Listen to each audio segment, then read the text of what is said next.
கீரை இதெல்லாம் தலையவே விட மாட்டார் இவர் இப்படியெல்லாம். இது எல்லாமே அப்படி இவ்வளோ கூட கட்ட மாட்டாங்க. பாதி பாதியாக கட்டி கொண்டு போய் 10 ரூபா விற்றுருவாங்க. கத்திரிக்காய், பாவக்காய், புடலங்காய் எல்லாமே. இப்போ இந்த கீரையெல்லாம் இனிமேல் வேஸ்ட்டு தான், எல்லாம் பூச்சி பிடிச்சிருச்சுல்ல. இது அப்போயே விற்றுருக்கலாம், விற்காம விட்டாங்க போல. எல்லா காயும் கொண்டு போய் கண்டியில் விற்றுட்டு வருவார். வண்டி வச்சிருக்கு அப்படியா?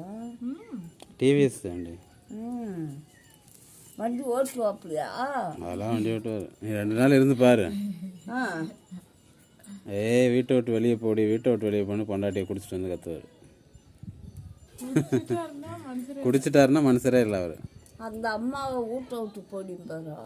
ஐயோ பாவம். அதுக்கு மேலே பேச நீ